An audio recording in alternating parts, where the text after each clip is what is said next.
Ya, kita buka Kisah Rasul 1 ayat yang ke-8, 2, 3. Tetapi kamu, ulang 1, 2, 3.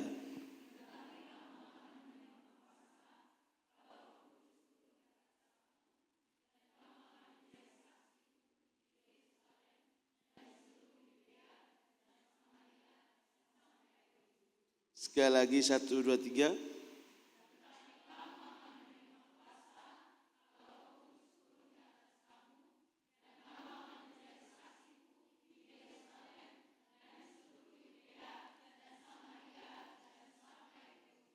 Saudara, ini pesannya Tuhan Yesus sebelum dia meninggalkan bumi.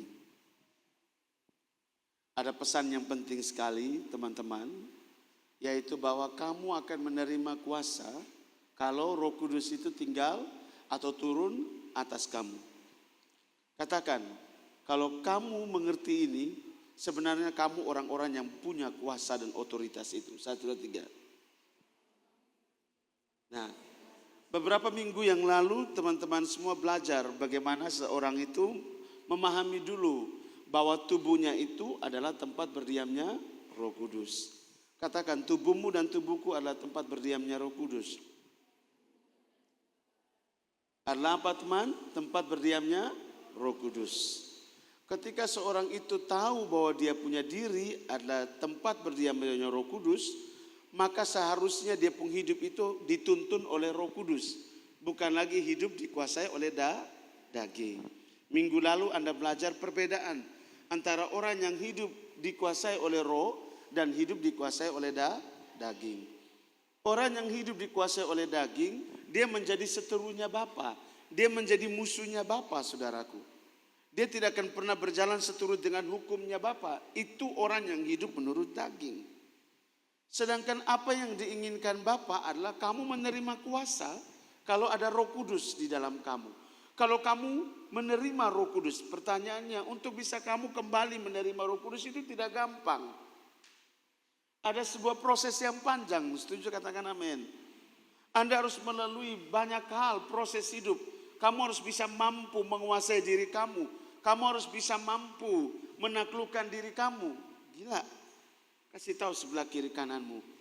Untuk bisa dipenuhi oleh Roh Kudus, kamu harus berjuang untuk mempunyai hubungan yang karib dengan Bapa. 1, 2, 3.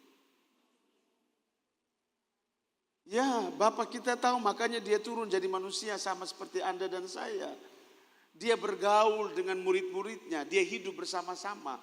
Dia memberitahu cara hidup yang mau dipenuhi oleh Roh Kudus itu seperti apa, dia beritahu. Selama 3,5 tahun bersama murid itu dia beritahu semuanya, teman. Memang tidak gampang untuk 12 orang ini berubah dalam sekejap itu, padahal dia bisa, sangat bisa. Tetapi Bapak kita tuh menghargai yang namanya proses. Dalam kehidupan manusia itu ada proses. Manusia juga terbentur dengan yang namanya free will, kebebasan untuk memilih. Jadi untuk mengubah satu manusia ini juga butuh sebuah proses. Ada tantangan demi tantangan. Manusia sendiri harus punya satu kerinduan di dalam diri teman. Agar dia bisa mencapai satu perubahan hidup. Katakan sebelah kiri kananmu, tanpa kerinduan dalam hidup kamu, kamu tidak akan pernah bisa mengalami perubahan demi perubahan dalam hidup kamu. Sama seperti Anda rindu untuk bisa tenar, maka Anda akan memulai melangkah bikin ini, bikin itu. Sama seperti Anda kepingin jadi ini, maka ada step by step yang harus Anda lalui. Sama seperti Bapak kita. Kalau kamu dan saya mau kembali kepada posisi di mana kamu menyadari bahwa hidup kamu atau tubuh kamu itu adalah tempat berdiamnya Roh Kudus, maka ada proses yang harus Anda lewati satu persatu. Amin. Saudara yang dikasihi, kamu sudah dengar berita banyak hal minggu-minggu yang lalu. Hari ini kamu harus mengerti dulu satu hal. Roh Kudus itu akan membuat kamu memiliki otoritas, kamu memiliki kuasa atas hidup kamu. Ada amin? Katakan sebelah kiri kananmu, ketika Roh Kudus itu menguasai kamu, kamu memiliki kuasa dan otoritas dalam hidup kamu. 1, 2, 3. Ya, kalau kamu punya Roh Kudus di dalam diri kamu, bukan sekedar punya, tapi Roh Kudus yang menguasai hidup kamu. Kalau Roh Kudus itu turun atas kamu, kamu akan menerima kuasa, kamu akan menerima otoritas. Pertanyaannya, kuasa untuk apa? ketika saya dipenuhi oleh Roh Kudus. Ingat, semua kamu dan saya masih manusia.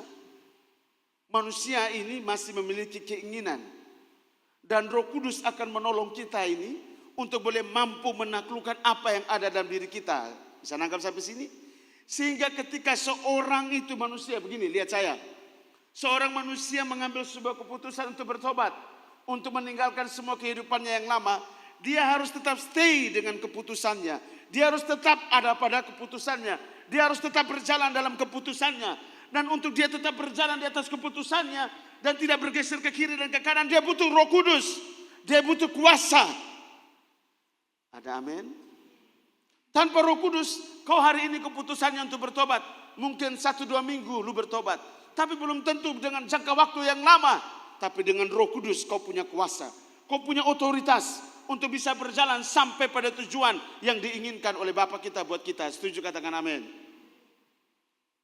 Katakan sebelah kiri kananmu. Yang diinginkan Bapa, kamu punya Roh Kudus supaya kau punya kuasa itu. 1, 2, 3. Jadi penting tidak Roh Kudus buat kita? Katakan sangat penting, kakak. 1, 2, 3. Karena kalau kau tidak punya Roh Kudus, keputusanmu bisa berubah. Mungkin hari ini kau bisa bilang saya mau setia. Tapi dalam persoalan, dalam proses hidup kamu, Anda bisa berubah dalam keputusan Anda. Sangat bisa. Makanya kenapa seorang butuh Roh Kudus dalam diri. Kuasa itu kamu butuh supaya kamu tetap stay di jalan. Kamu tidak melenceng ke kiri dan ke kanan. Setuju, katakan amin. Kasih tahu sebelah kiri kananmu. Jangan main-main kalau Bapak lagi mengizinkan proses dalam hidup kamu. 1, 2, 3. Ya, artinya Anda sedang diproses untuk sampai pada titik. Kalau kamu menerima kuasa, tetapi kamu akan menerima kuasa kalau Roh Kudus itu tinggal. Roh Kudus itu bisa turun, kamu bisa menerima kuasa kalau kamu telah melewati banyak proses. Kasih tahu, proses itu baik buat kamu. 1, 2, 3. Ya, banyak hal kan, proses itu kan banyak. Kesalahan diri sendiri, keputusan sendiri, semua. Ada yang karena orang, ada yang karena ketong. Semua proses itu diizinkan, Kak. Supaya apa, teman-teman? Supaya kamu tahu bahwa tempat di dalam diri kamu ini, kamu punya tubuh ini, tempat berdiamnya Roh Kudus. Yang pertama, saudara, kenapa kamu perlu Roh Kudus? Karena ada kuasa yang diberikan buat kamu. Amin. Kuasa untuk apa? 1, supaya kamu mampu tetap berjalan di jalan yang telah engkau pilih. Katakan sebelah kiri kananmu. Roh Kudus akan memberi kamu kekuatan untuk tetap berjalan di jalan yang telah kau pilih. 1, 2, 3. Jalan yang kamu pilih apa? Jalan pertobatan. Katakan, jalan yang saya pilih adalah jalan pertobatan. 1, 2, 3. Iya. Kasih tahu lagi, jalan yang saya pilih adalah jalan perubahan hidup. 1, 2, 3. Yang ketiga, jalan yang saya pilih adalah jalan memiliki karakter Kristus. 1, 2, 3. Iya, sudah jalan pertobatan, sudah jalan perubahan, sudah jalan karakter Kristus, sudah jalan apa lagi? Kesetiaan, ketaatan. Itu yang kita lewati, kita jalani. Yang harus kita ikuti terus menerus. Sampai kapan? Sampai dia bilang gini, sudah selesai dalam lupung hidup. Kasih tahu, setia itu bukan 1-2 kali. 1, 2, 3. Taat itu bukan 1-2 kali, 1, 2, 3. Tapi seterusnya, 1, 2, 3. Selama-lamanya. Amin. Itu kuasa yang Bapak beri buat kamu tuh itu yang pertama. Yang kedua, kuasa untuk apa? Menaklukkan semua pemikiran yang ada pada ketong. Coba buka dulu dalam 2 Korintus 10 ayat yang kelima. 2 Korintus 10 ayat yang kelima ya.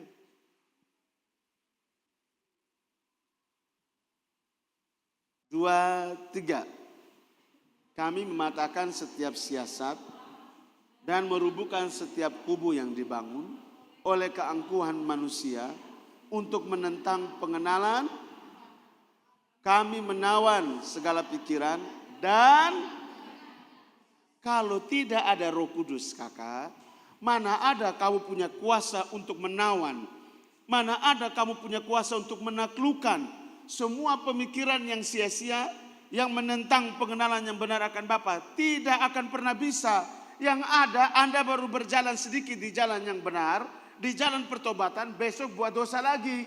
Anda baru berjalan sedikit dalam satu jalan perubahan hidup, Anda besok berbuat lagi yang salah. Kenapa? Karena pemikirannya masih dikuasai oleh maut.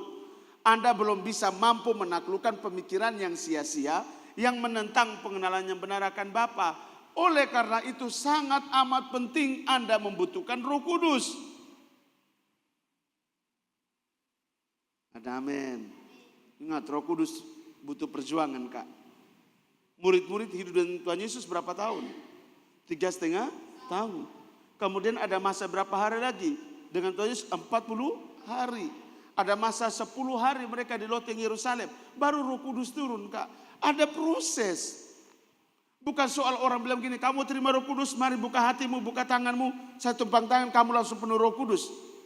Ada proses, Kak. Roh Kudus itu bukan sesuatu yang semu. Ada amin? Dia punya satu pribadi, sifat yang itu menguasai seseorang. Jadi kalau ketika kamu bilang gini, saya penuh dengan Roh Kudus, artinya hidupmu bukan lagi kamu, melainkan Kristus yang ada di dalam kamu. Setuju, katakan amin. Bukan lagi kamu yang menguasai diri kamu, melainkan Dia yang menguasai kamu. Itu kalau orang penuh dengan Roh Kudus begitu. Dia tidak lagi menjadi orang yang tidak taat sama Bapa, tetapi Roh itu akan membuat mereka taat sama Bapa. Itu orang yang dikuasai oleh Roh Kudus. Makanya teman-teman di sini harus penuh dengan Roh Kudus. Bukan ketika kamu penuh Roh Kudus langsung bergosah leleo. Itu percaya, itu anugerah dari Tuhan. Itu karunia, setuju katakan amin. Itu pemberian. Nah sekarang kamu ini sudah tahu orang berdosa, suka melakukan kejahatan, suka melakukan dosa. Contoh, kamu harus berjuang untuk penuh dengan Roh Kudus. Maka tubuh kamu harus bersihkan. Tubuh kamu harus angkat semua yang disebut dengan kenajisan. Dimulai dari mana? Dari ini. Katakan dari hati. Amin. Hati penuh dengan Markus pasal 7 ayat yang keberapa? 21 sampai 23. Sebab apa yang keluar itu yang menajiskan. Apa yang masuk tidak, karena keluarnya di jamban atau toilet. Tapi apa yang keluar itulah yang sebab yang di dalam hati itu penuh dengan apa?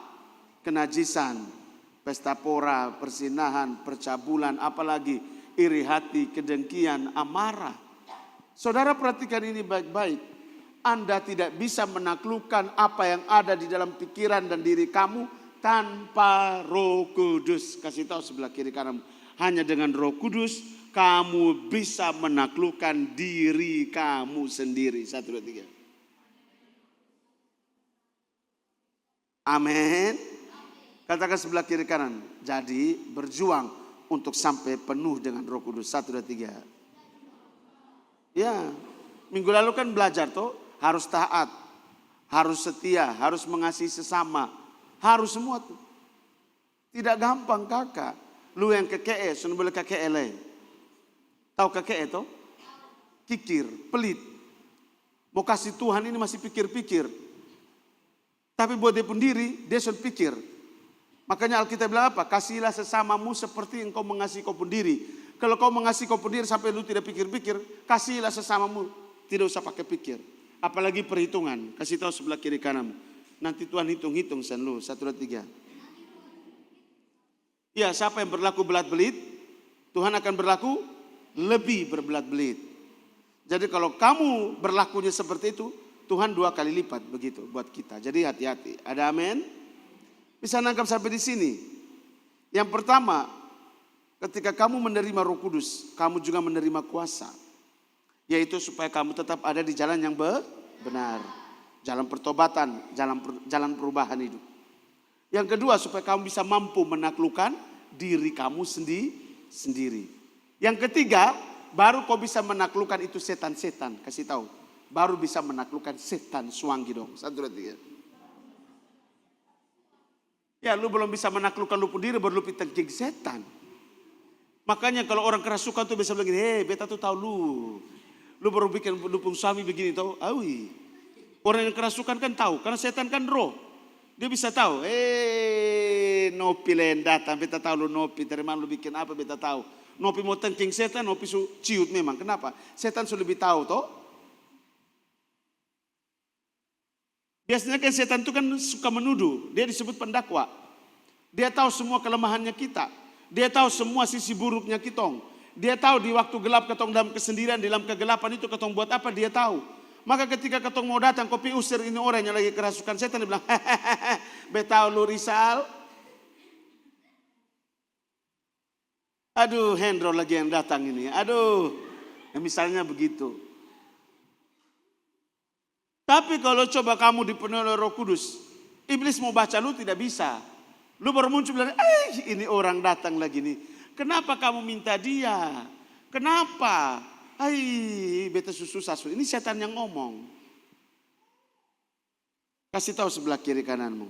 Jadi, kalau lu mau bisa menaklukkan setan-setan, maka kau harus penuh dengan Roh Kudus. Itu bisa kau miliki kalau melalui sebuah proses ketaatan, kesetiaan, melakukan perintah-perintahnya Bapa. Coba lihat sebelah kiri kanan. Jadi, minta Roh Kudus penuhi hidupmu. 1, 2, 3. Ya, Roh Kudus bilang gini, beta mau masuk lu pun hati terlalu dadolek. Beta mau hidup di dalam kamu, tapi lu ini masih ada hati begini, bulat misalnya, atau buah hati. Bagi ini ada sekitar 6 ke 7.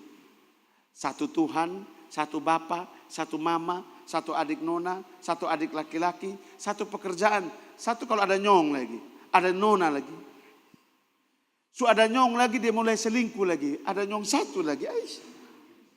Coba lihat sebelah kiri kanan. Lu ada Tuhan 100% dalam lu pendiri. 1, 2, 3. Sedangkan Roh Kudus itu kan harus memenuhi kita seutuhnya. Setuju, katakan amin. Jadi teman-teman di sini harus mulai berjuang. Karena kalau tidak ada Roh Kudus, bagaimana kita bisa tetap di jalan yang benar? Kalau tidak ada Roh Kudus, bagaimana kita bisa menaklukkan diri kita? Kalau tidak ada Roh Kudus, bagaimana pula kita bisa menaklukkan si iblis? Ingat, musuh kita itu iblis, Pak. Dari kapan? Dari sejak mulanya. Di mana itu? Mana coba? Iblis pun suka dan kita tuh dari Sion sana mangkali. Dia kan malaikat, salah satu grup yang ditugaskan Bapa untuk berdiri di tamannya Bapa di Sion. Kalau iblis itu atau Lucifer itu kakak, dia itu memang dari dulu memang bentuknya seperti ular. Jadi setiap kali dia melenggokkan dia punya badan, di seluruh tubuhnya itu penuh dengan batu permata, batu-batu yang indah. Kemudian saling bersentuhan satu dengan yang lain, mengeluarkan satu simfoni atau musik yang indah. Bisa nangkap sampai sini? Ya, dia disebut pemimpin pujian bagi para malaikat untuk memuji Bapa. Itu Lucifer. Dia indah, dia penuh kemuliaan, kata Alkitab. Dia adalah gambaran kemuliaan Bapa. Dia begitu luar biasa, makanya dia kepingin sama seperti Bapa. Makanya Bapa kutik sendiri aku keluar dari situ. Iya toh? Dia juga mau sama seperti kamu dan saya. Yang adalah anak-anaknya Bapa, yang diperanakan oleh Bapa, yang keluar dari dalam dirinya Bapa. Kasih tahu sebelah kiri kanan, kamu dan saya adalah bagian daripada Bapa. 1, 2, 3. Ya, makanya kamu disebut anak-anaknya Bapa. Bisa ngerti tidak? Karena terlahir atau diperanakan oleh Bapa kita sendiri. Saudara perhatikan ini baik. Kamu bisa menaklukkan dia. Sangat bisa. Kalau kamu punya kuasa otoritas itu. Kamu punya kuasa. Kamu punya otoritas. Kalau kau penuh dengan Roh Kudus. Mau penuh dengan Roh Kudus, ayo berjuang. Jangan jadi generasi mentalnya kacangan. Hanya tunggu hamba Tuhan satu datang bilang gini, mau penuh Roh Kudus, mari maju. Buka hati, ditumpangin tangan, langsung penuh Roh Kudus. Murid-murid butuh 3,5 tahun, bos. Setelah itu lagi butuh 40 hari diajar lagi. Setelah itu butuh 10 hari. Di dalam 3,5 tahun ada yang gagal tidak? Ada. Kalau di dalam murid-murid 1 orang. Kalau di dalam semua pengikut banyak sekali. Jadi bukan satu dua orang. Prosesnya itu tidak gampang, enggak. Karena menyangkut katong punya keinginan. Kita buka Efesus 6. Ayat berapa itu tentang peperangan kita bukan melawan. Ayat yang ke-11 kah? 12. Ya. 2, 3. Terus.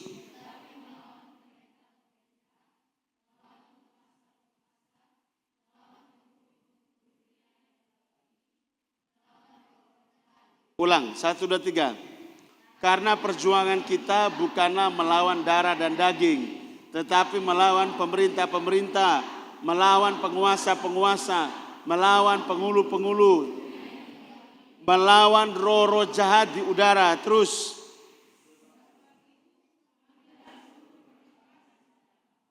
supaya kamu dapat apa? Dan tetap apa? Sesudah kamu apa?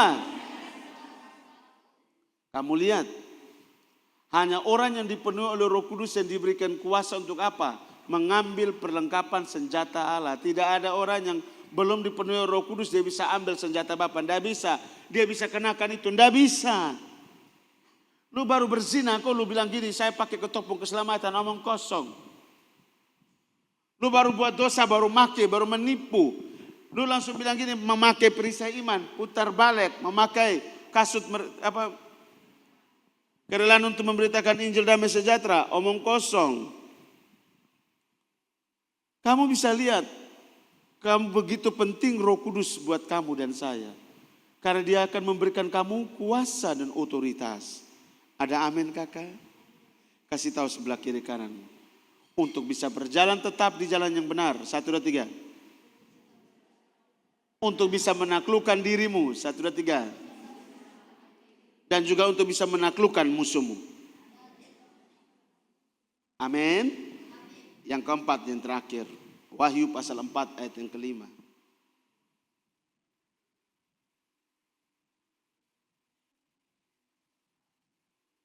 Ketika seorang penuh dengan Roh Kudus,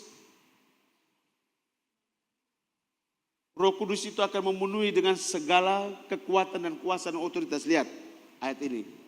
2, 3.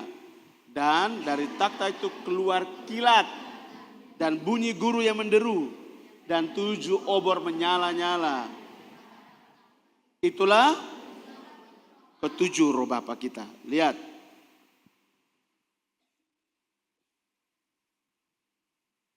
Kasih tahu sebelah kiri kananmu,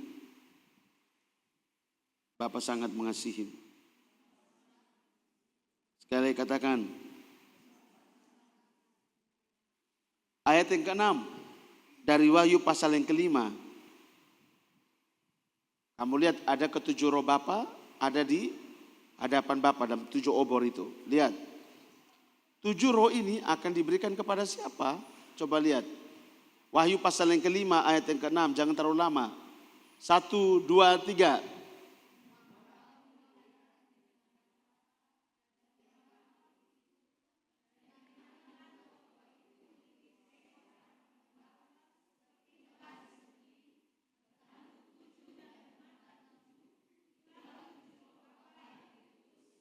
Yang diutus ke seluruh dunia untuk siapa? Untuk mereka yang penuh dengan Roh Kudus. Mereka akan menerima ketujuh roh Bapa kakak. Gila. Jadi Anda bisa membayangkan ketika seorang itu mau memberi hidupnya dikuasai oleh Roh Kudus. Kakak bisa membayangkan apa yang ada di dalam Bapa itu, takhta itu keluar kakak. Kemudian menerobos masuk di dalam seluruh hidup kamu.